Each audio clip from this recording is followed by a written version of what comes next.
Bem-vindos ao Da Capa à Contra Capa. As compras online explodiram com os confinamentos e as restrições à compra e venda de artigos de todas as áreas. Mas será que este movimento veio para ficar? Vamos percorrer cada vez mais montras virtuais em vez, por exemplo, de escaparatos de centros comerciais, e com este movimento todo estaremos mais expostos a fraudes ou a falhas de segurança informática.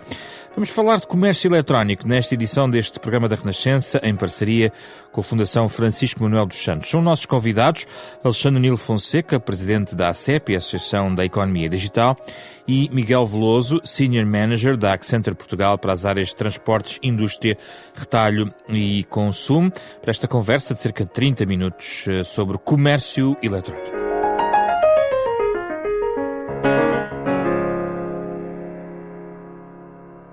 Muito obrigado pela vossa disponibilidade, Alexandre Nilo Fonseca e Miguel Veloso. Começo por si, Alexandre Nilo Fonseca.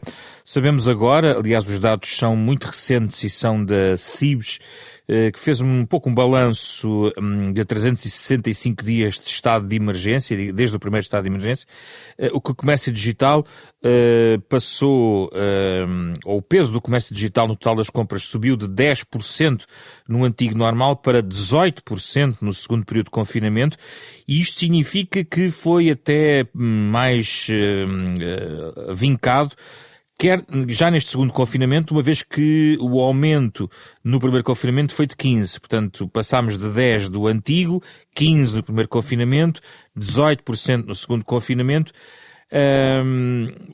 Era possível ter ido mais longe, apesar de tudo, Alexandre Nilo Fonseca? O impacto desta pandemia no desenvolvimento do comércio eletrónico em Portugal é evidente. O que os estudos revelam, não só o estudo que referiu da CIBS, mas também os estudos que a ACEP realiza anualmente, já vinham a revelar que hoje há mais portugueses a utilizar o digital, e não só há mais portugueses a utilizar o digital, como há quem o utiliza o faz mais frequentemente e com mais sofisticação. Portanto, temos mais pessoas a utilizar a internet no seu dia-a-dia e a fazer também atividades mais sofisticadas. Estou a pensar, obviamente, nas compras online, mas também na utilização de serviços públicos digitais, obviamente no teletrabalho, e todo um conjunto de atividades que passou a ser o novo normal, fazermos a partir de nossas casas. Um outro fator também muito relevante é que os portugueses, antes da pandemia, já faziam bastantes compras online, mas faziam maioritariamente em sites internacionais. Ou seja, por exemplo, os portugueses tipicamente compravam mais em sites, estou a pensar de China, Reino Unido, Espanha, por exemplo. Durante o confinamento, por um lado, numa primeira fase do confinamento, ainda o ano passado, houve uma limitação muito grande dos transportes a nível internacional, tanto dentro da Europa e, obviamente, também Portugal. Houve uma concentração das compras nos sites portugueses. Por outro lado, as pessoas focaram-se naquilo que era importante para o seu dia-a-dia, nomeadamente naquilo que são as necessidades num contexto de teletrabalho. E então, aquilo que cresceu tremendamente são as compras de artigos do dia-a-dia. Estamos a pensar, por exemplo, o setor, tudo o que tem a ver com alimentar, mercearias, mas também, por exemplo, a alimentação entregue em casa, as refeições entregues em casa. Tudo o que tinha a ver também com a eletrónica cresceu bastante durante este período e, portanto, aquilo que nós vimos acontecer foi talvez o efeito mais relevante durante este período, foi não só o aumento das compras online por parte dos portugueses numa perspectiva absoluta, mas a concentração das compras em sites portugueses. Portanto, há aqui um efeito muito importante na economia, que é uma cada vez maior preparação por parte das empresas para venderem aos portugueses. É aquilo a que nós chamamos tipicamente o comércio eletrónico de proximidade, ou seja, não é tanto uma perspectiva de vender para outros países e vender internacionalmente, mas vender para satisfazer as necessidades, muitas vezes num contexto das mesmas cidades ou mesmo em aldeias ou vilas mais pequenas. Sim. Portanto, estes foram, eu diria que são impactos muito relevantes. A ACEP tinha feito uma estimativa este ano que o comércio eletrónico também teve, em 2020, teve um crescimento muito significativo. Aquilo que nós chamamos de business to consumer, no fundo é aquilo que os consumidores compram. Portanto, há uma outra dimensão, que é aquilo que as empresas vendem a outras empresas ou mesmo ao Estado português. Mas quando nos focamos naquilo que é o business to consumer, portanto a venda aos consumidores, vemos aqui que este ano de 2020 poderão ter sido comprado pelos portugueses qualquer coisa como 7,4 mil milhões de euros, o que é obviamente um valor muito significativo, mesmo comparando com valores, por exemplo, estou a pensar há 2 anos, onde esses valores andavam abaixo, rondavam cerca de 5 mil milhões. Portanto, crescimentos muito significativos, e nós estamos a perspectivar que em 2025, portanto, nos próximos anos, vamos ver um crescimento que pode atingir qualquer coisa como 11 mil milhões comprado pelos portugueses na internet, mas como lhe digo, talvez tivesse que destacar, é não só a perspectiva da compra online, o crescimento absoluto, mas acima de tudo o crescimento em sites portugueses. Miguel Veloso, o Alexandre Nilo Fonseca aqui no fundo foi recuperar, digamos, as lições desta pandemia em relação ao comércio eletrónico. Já agora aproveito para lhe pedir as suas notas em relação às notas que tira em relação à progressão do comércio online em tempo de pandemia, e já vamos mais à frente para aquilo que poderá ficar para o pós-pandemia. Miguel Veloso. Ok, muito obrigado, José Pedro Frazão, muito boa tarde. Em primeiro lugar, quero agradecer o convite para participar neste programa, faço com imensa satisfação. Quero também saudar o Alexandre Nilo Fonseca e quem nos ouve pela rádio e pelas plataformas digitais. Eu estou alinhado e concordo com o que o Alexandre acabou de dizer. Portanto, nós vivemos um momento de transformação digital que tem afetado a sociedade e a economia, isso é indiscutível, e o retalho não se exclui deste processo de transformação. Antes, pelo contrário, acho que o retalho tem sido um protagonista bastante sério deste processo. Portanto, o contributo que tem dado para, de facto, fazer crescer o comércio eletrónico, para que se adotem princípios e paradigmas de omnicanalidade, de promoção da mobilidade, portanto, atestam bem o que acabo de dizer. E, portanto, aquilo que se verificou no último ano, portanto, o contexto atual que estamos a viver, que foi marcado por aquilo que aconteceu no último ano, foi, de facto, uma aceleração de toda esta transformação digital. Tivemos, de facto, como o Alexandre acabou de referir, uma migração maciça daquilo que é a procura dos canais físicos para os canais online. Em Portugal, portanto, eu não queria agora massacrar com números, mas em Portugal tivemos conhecimento de retalhistas que subiram as vendas online de 3 a 6 vezes. Nos Estados Unidos, por exemplo, isto para dar uma perspectiva internacional, o peso do comércio eletrónico passou em 2019 de cerca de 11% do volume total de retalho para cerca de 20%, e, portanto, atesta bem a aceleração que o contexto da pandemia trouxe para este processo de transformação digital. Acontece que a pandemia trouxe, portanto, este contexto que estamos a viver trouxe consequências económicas e sociais que eu acho que não são de negligenciar. Portanto, são muito importantes e estão a afetar, de certo modo, aquilo que é o poder de compra das famílias, o rendimento disponível e a forma como compram. Portanto, a transferência digital acaba por afetar o como e este efeito mais económico e social, o que é que está a ser comprado. Portanto, aquilo que se verifica é que há determinados setores que estão a sofrer porque as famílias, por constrangimentos económicos atuais ou por prudência relativamente à incerteza relativamente ao futuro, estão a adiar decisões de compra, naturalmente para artigos que não são de primeira necessidade, e para aquilo que são artigos de primeira necessidade, portanto, o que se está a ver é uma reconfiguração dos cabazes de compras. Portanto, os clientes a substituir artigos premium por artigos de segunda linha e os consumidores também a porem de lado aquilo que não são artigos essenciais. Portanto, em grosso modo, eu reconheço e revejo-me nesta análise que o Alexandre Nilo acabou de partilhar. Portanto, há de facto uma aceleração muito significativa daquilo que é a transformação digital e transferência da procura para os canais online, mas também gostava de referir que este fator económico está a ter aqui um impacto muito relevante no retalho e, por isso, os retalhistas estão a repensar de que forma é que irão posicionar, digamos, as suas lojas físicas, como é que vão reconfigurar também as suas cadeias de abastecimento para que elas sejam dotadas de mais resiliência e também como é que as suas estratégias de personalização e fidelização terão de ser revistas para fazer face a este novo contexto. Já vamos à questão das lojas físicas. Mantemos nesta questão estritamente digital. Alexandre Fonseca, num dos pontos que sublinhou, gostava de explorar um pouco, tem a ver com o comércio de proximidade digital. Isso quer dizer que a natureza digital do processo comercial não cava um fosso maior entre, por exemplo, uma mercearia e um hipermercado, é porque poderia perceber que o hipermercado ou uma grande cadeia de retalho está mais preparada a todos os níveis para digamos, o comércio eletrónico, a todos os níveis implica inclusivamente a entrega em casa.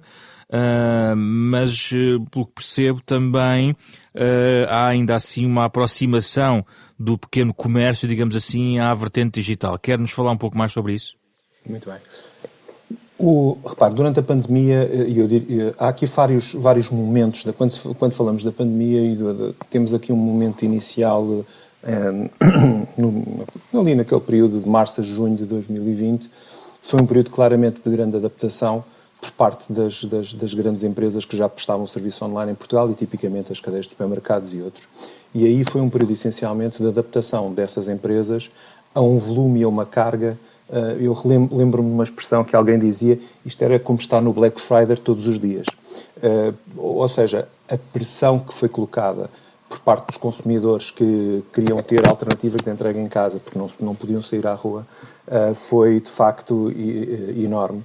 E grande parte destas empresas tiveram que adaptar de uma forma acelerada as suas cadeias de distribuição e de entrega em casa em momentos que tivemos de facto ali muita pressão sobre os sistemas.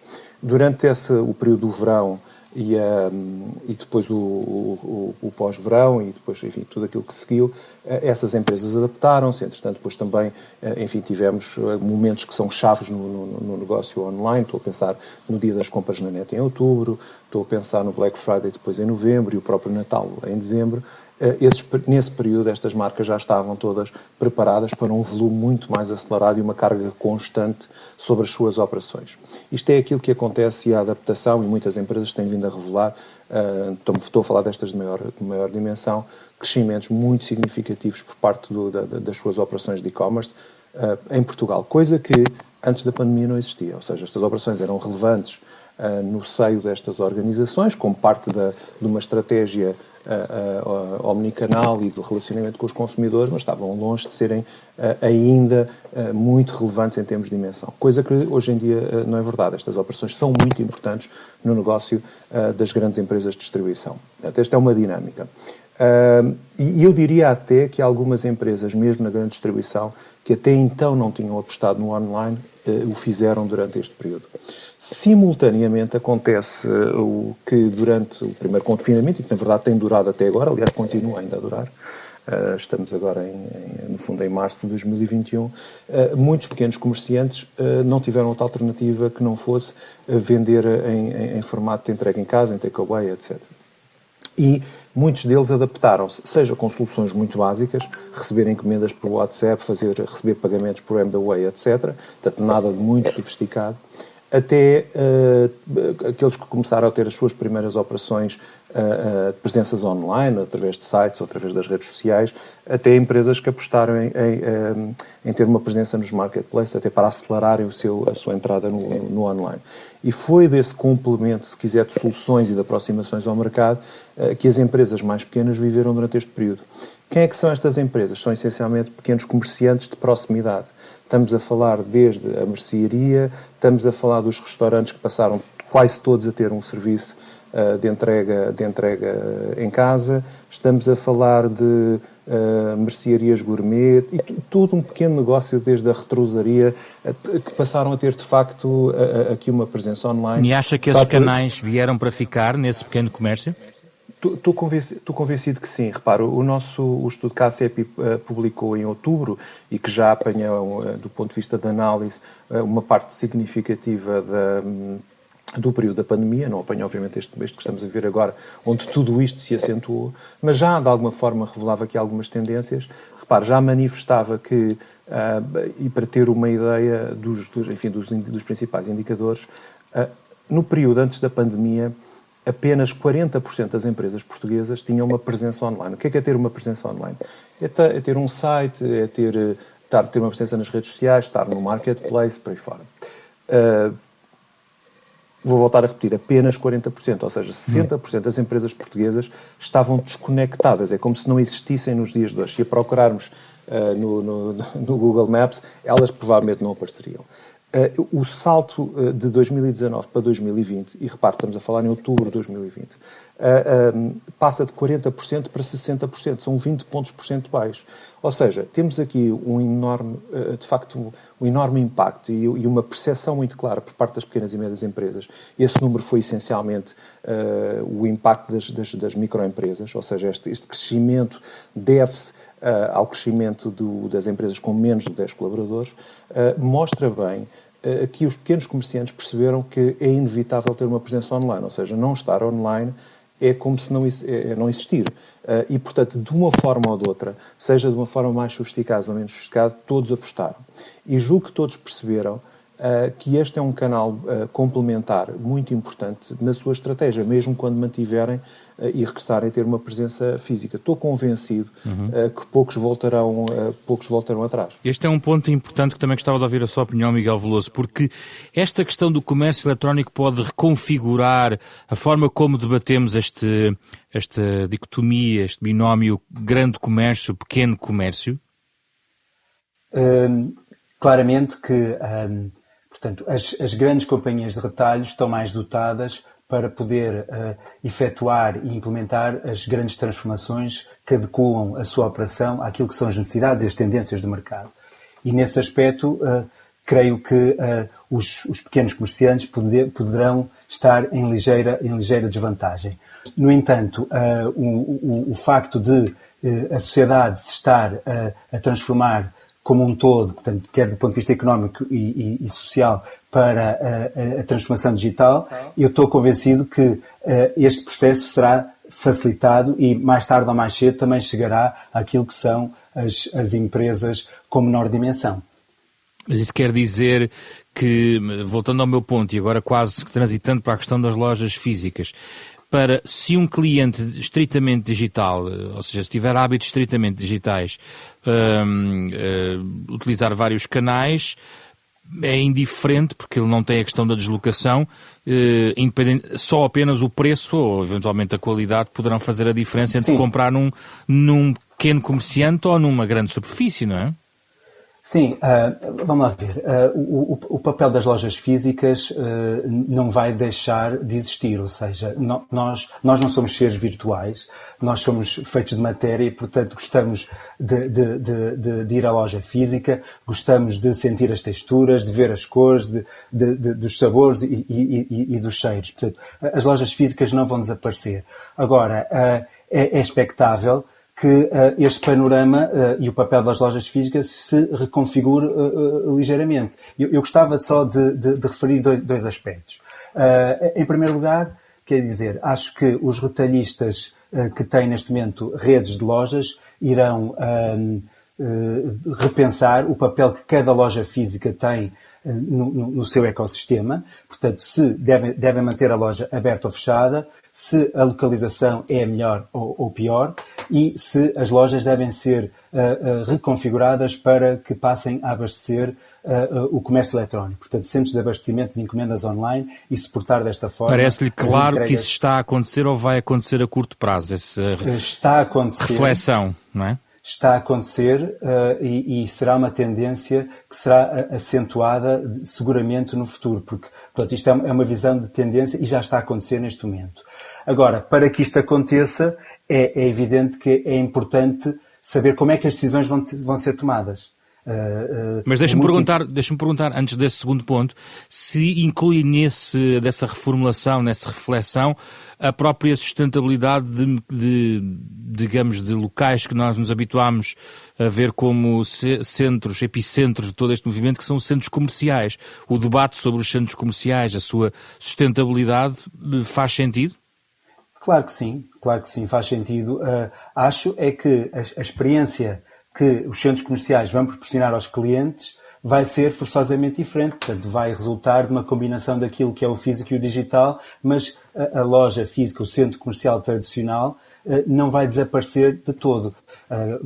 Vai se transfigurar para proporcionar um serviço diferente, um serviço complementar, um serviço que trabalhe bem melhor a vertente da experiência. Repare, um retalhista que não tem a marca própria, por exemplo, tem alguma dificuldade em diferenciar-se pelo produto, tem dificuldade em diferenciar-se pelo preço, porque o mercado é extremamente competitivo, e, portanto, vê na loja física um fator fundamental para que consiga essa diferenciação e, com isso, trabalhe a satisfação e a retenção de clientes. Portanto, a loja física, o centro comercial, como acabou de referir, não vai desaparecer. Acho é que vai haver uma racionalização, isso não tenho disso a menor dúvida, e é aceitável, expectável que haja lojas que fechem e que abram noutros locais mais apropriados ao contexto atual. Alexandre Nilo Fonseca, também nos dados existentes podemos eventualmente entender que uma coisa de facto são os bens de primeira necessidade, a alimentação, as bebidas, os produtos para a casa. Outra coisa é escolher peças de roupa, apesar de ter aumentado bastante ao longo dos últimos anos esse tipo de consumo, admite que pode, enfim, ter chegado a um limite a procura por esse tipo de, por exemplo, produtos de moda, acessórios ou vestuário. Acredita que o regresso das lojas físicas vão esbater um pouco a procura e vão condicionar o comércio eletrónico nessa área, ou pelo contrário, acredita que é um movimento em expansão que não deve ainda ter travão à vista? Repara, há aqui uma tendência que é irreversível. 80% dos portugueses já utilizam a internet. Okay? E cada vez que há mais pessoas a utilizar a internet, temos um consumidor que pelo menos tem acesso a este canal. Desses 80% que já utilizam, cerca de 60%, nesta altura, este número era mais reduzido, mas principalmente agora com a pandemia teve um crescimento significativo, cerca de 60% dessas pessoas que já utilizam a internet já experimentaram fazer compras online. Portanto, aquilo que acontecia até agora era um bocadinho a existência de uma parte da população que não tinha ou acesso à internet ou, se tendo acesso, não o fazia de uma forma muito sofisticada. Esta combinação de ter acesso, ter interesse, ter experimentado, ter gostado, e se quiser complementado com uma outra perspectiva que é muito importante, que é o aumento da oferta de produtos e serviços online, que também é claro durante este ano que passou. E isso é muito importante porque o que acontecia até agora é cada vez que havia cada vez mais portugueses a comprar online, a tendência era iam comprar fora de Portugal. E nós agora, com o aumento da oferta portuguesa, temos aqui de facto uma grande oportunidade que as empresas portuguesas possam beneficiar deste efeito. Isto é uma inevitabilidade e, portanto, penso que nenhuma empresa vai poder pensar que poderá viver com um número cada vez mais reduzido de consumidores, que o único canal que conhece é o canal físico e a única forma de comprar que gostam é físico. Portanto, a questão é o balanceamento, não é ser um canal único. Ou seja, o que eu quero para se perguntar é, na sua perspectiva, de uma maneira realista, como é que estima o balanço ajustado pós-pandemia, por exemplo, no balanço entre consumo em loja física e comércio eletrónico? Depende muito de categoria. Eu diria aqui que, por um lado, o digital e o físico são cada vez mais complementares. E esse é que é o ponto que as empresas têm que perceber, que não é um nem outro, é complementar. Existem dois conceitos que se complementam, um chama-se web rooming e o showrooming.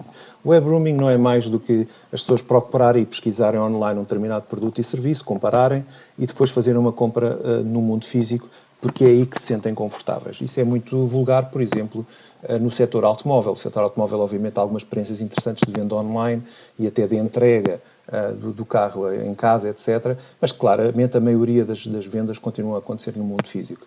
Agora, a verdade é que todo o processo de decisão, a comparação, a utilização dos simuladores para ver as cores, as opções dos interiores, as opções de motor, etc., etc., isso é hoje essencialmente feito tudo online. Portanto, aqui é um fenómeno do web rooming que praticamente uma marca se deve escapar. Mas há muita gente que quer continuar a ver aquela peça de roupa em particular, namorar a montra, digamos assim, certo. Não é? Chama-se isso o showrooming. É o efeito precisamente inverso, que é pesquisar na loja física, experimentar. Isso acontece, por exemplo, muito na roupa. Estou a pensar em experimentar uns sapatos, ver se gosto, se não gosto, se não é certo, se não é certo, e depois acaba por comprar online.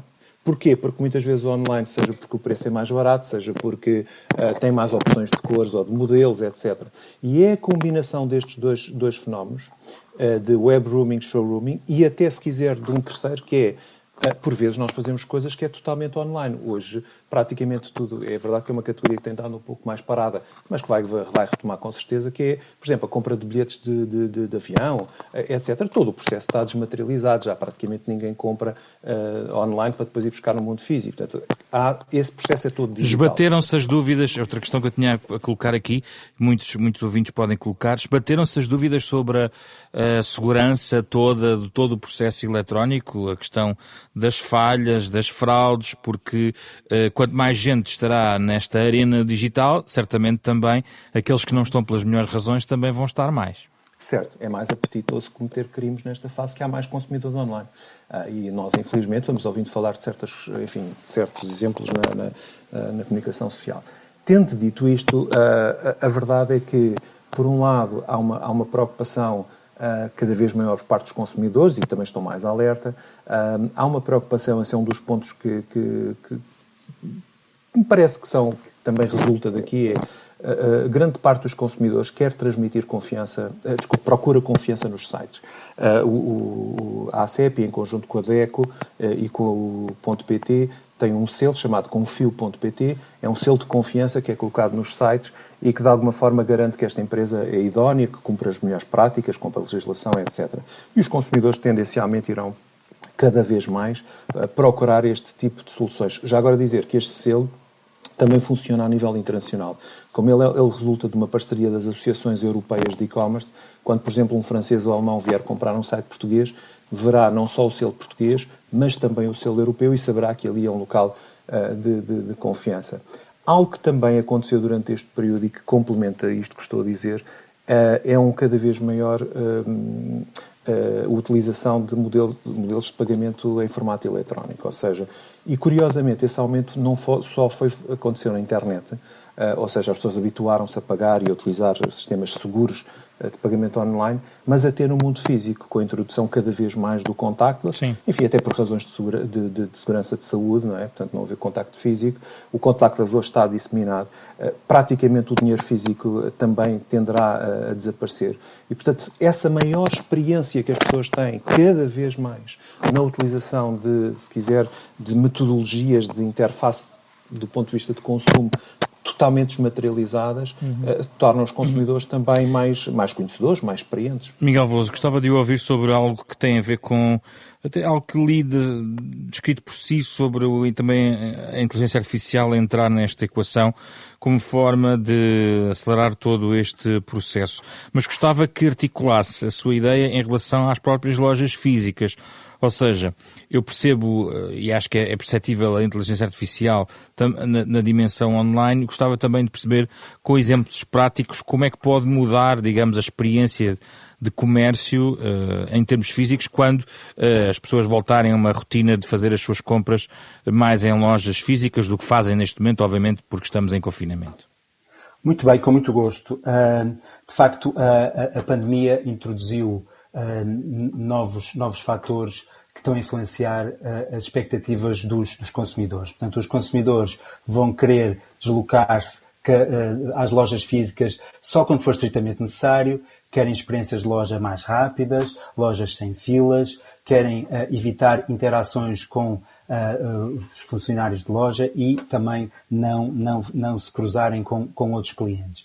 E, de facto, a inteligência artificial tem sido uma pedra angular para dar resposta a todos estes desafios que estão a ser colocados aos retalhistas, nomeadamente através da implementação de soluções para check-out automático, como por exemplo a Amazon Go tem, é um exemplo muito conhecido, em que através da análise de vídeo em tempo real o sistema de loja percebe quais são os artigos que estão a ser colocados no cesto do cliente e quando o cliente sai da loja, automaticamente é feito o check-out, o pagamento digital e imediatamente a seguir o cliente recebe um e-mail com a fatura. Isto parece magia, mas de facto é a inteligência artificial a funcionar. Outros aspectos são, por exemplo, a utilização de robôs em loja para que desempenhem tarefas que habitualmente são desempenhadas por operadores de placa de venda, como por exemplo reposição de artigos em stock, verificação se os artigos estão fora de sítio, verificação se os preços estão bem ou mal marcados,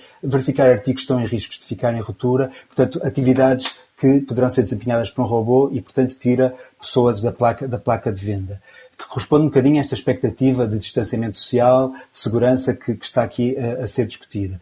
Depois há o aspecto também da realidade virtual aumentada. Portanto, os consumidores têm, através de tecnologias sofisticadas, a possibilidade de testar produtos, de comparar produtos e, com isso, evitar segundas deslocações à loja, caso, na primeira visita, o artigo que queriam ver ou testar não está disponível para fazer este teste. E, por fim, tecnologias como, por exemplo, os chatbots, que estão a permitir, portanto, a interação em linguagem natural dos clientes com um algoritmo de inteligência artificial e, com isso, portanto, também evitar que se confronte e que se contacte diretamente um humano, portanto, neste processo de relação entre as marcas e os consumidores. Por fim, Miguel, porque também os transportes fazem parte do seu portfólio profissional, que se liga aqui nesta questão do comércio eletrónico, tendo em conta a capacidade logística de fazer chegar os produtos à casa das pessoas, o que é que isso implica para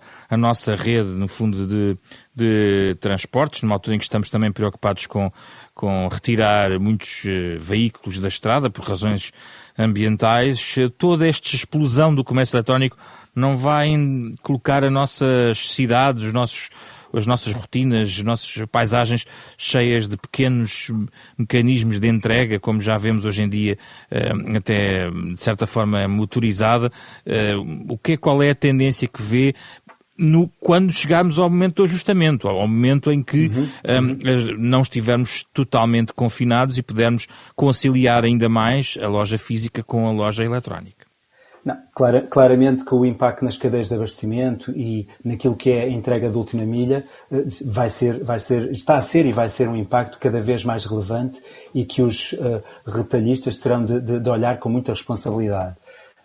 Portanto, eu diria que para que se otimize a cadeia, desde logo se procure endereçar essas questões de sustentabilidade e eficiência, a previsão de onde está a procura, a previsão que irá ajudar a fazer um planeamento rigoroso, vai ser um aspecto fundamental, porque uma vez mais aqui a inteligência artificial e as técnicas avançadas de analytics serão um aspecto fundamental para que os retalhistas consigam, de facto, otimizar toda esta cadeia sem prejudicar, digamos, o meio ambiente e prestando o melhor nível de serviço aos seus clientes, que é isso, no fundo, que é o propósito final de um retalhista. Correu bem a operação nestes confinamentos, ainda em matéria de transportes, porque a pressão deve ter aumentado.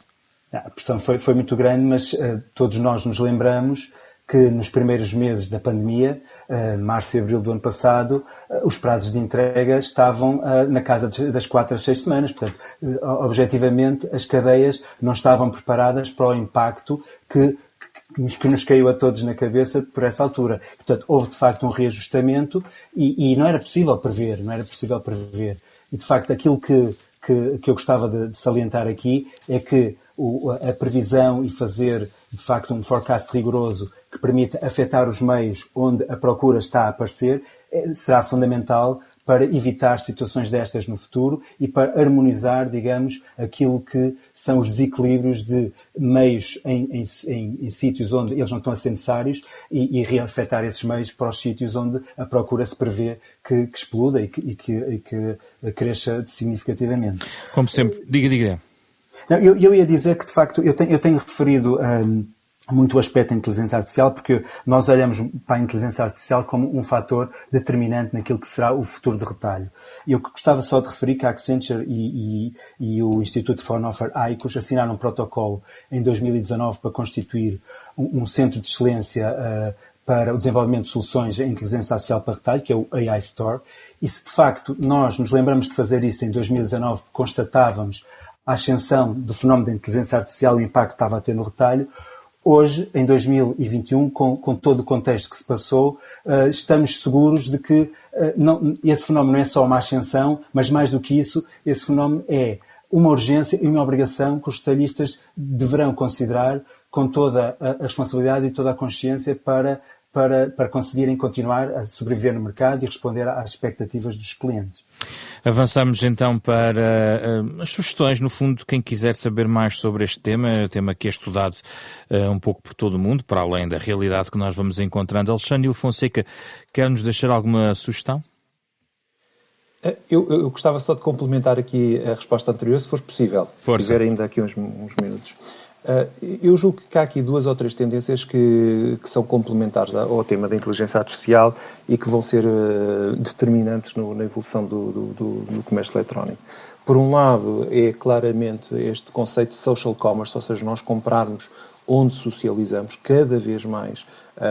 As marcas têm uma presença nas redes sociais, seja no Facebook, seja no Instagram ou noutras, e, portanto, esse conceito de comprar onde socializamos e socializarmos onde compramos, seja estas 2 dimensões, vão ter cada vez mais importância. Por outro lado,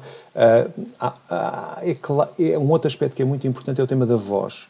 Ou seja, nós utilizamos a voz para darmos instruções. Isto já é muito verdade nos mercados anglo-saxónicos, onde os comandos por voz em língua inglesa estão muito desenvolvidos. Aqui em Portugal as coisas estão um bocadinho mais atrasadas, mas há boas novidades com a introdução de ferramentas em português de Portugal. E, portanto, esta é uma tendência que nós também vemos como importante. O 5G vai trazer, e fala-se muitas vezes no 5G sem perceber que aquilo não é só uma questão de aumento da velocidade, mas a introdução, por exemplo, da realidade aumentada e da realidade virtual no comércio é particularmente importante. Um dos custos maiores para as empresas é o tema das devoluções, as pessoas não terem bem a noção do produto antes de o verem. É claro que nos últimos anos a introdução da fotografia, a introdução do vídeo, por exemplo, ajudou muito para que as pessoas possam perceber e, enfim, a banda larga permite agora ver fotografias e vídeos de alta qualidade, mas a realidade aumentada vai-nos permitir ter uma percepção do produto ou do serviço de uma forma muito próxima da realidade e isso é muito importante, para além de, obviamente, daquilo que é a própria melhoria da experiência em loja física. E a introdução deste conceito que a inteligência artificial permite, que é uma maior capacidade de nós prevermos os comportamentos dos consumidores e atuarmos nos momentos certos. Até agora tem-se falado muito do conceito de omnicanal e, portanto, das marcas terem uma presença perfeitamente articulada no mundo físico, no mundo digital, nos canais por telefone, nos chatbots, enfim, nas redes sociais por aí fora. Mas agora, de facto, eu penso que estamos a entrar claramente na época do Opti-Channel, do Optimized Channel, em que, para além de articularmos essa presença nos vários canais, articulamos isso tendo em consideração o momento de vida do consumidor, o local onde ele está, a hora do dia. Portanto, conseguimos dar uma experiência completamente personalizada e adequada ao consumidor, muito para além da questão do multicanal. Vamos então deixaria só que estas notas. Suas sugestões? As minhas sugestões, obviamente falaria aqui de dois projetos da ACEPI. Por um lado, para aqueles que querem dar os primeiros passos, temos o projeto comérciodigital.pt. É um programa onde as pequenas e médias empresas, podem obter todo um conjunto de informações, desde uma academia com formação gratuita, passo a passo em português, com variedíssimos módulos, desde criar a presença nas redes sociais, criar o site, enfim, tudo aquilo que é necessário para ter uma presença online, tutoriais, e todo um conjunto de informação útil para quem está a começar, comérciodigital.pt, e desafiava as pessoas a poderem participar na nossa iniciativa anual, que é o Portugal Digital Summit. Produzimos nesta versão deste ano qualquer coisa como 100 horas de vídeo, com 250 oradores que participaram num formato híbrido. Está tudo disponível online. Temos aquilo que melhor se faz em Portugal nos mais variados setores e nos mais variados temas tecnológicos, e portanto desafio aqui os nossos ouvintes a irem a portugaldigitalsummit.pt ir assistir a estas mais de 100 horas de vídeo que temos disponíveis nas mais variadas temáticas.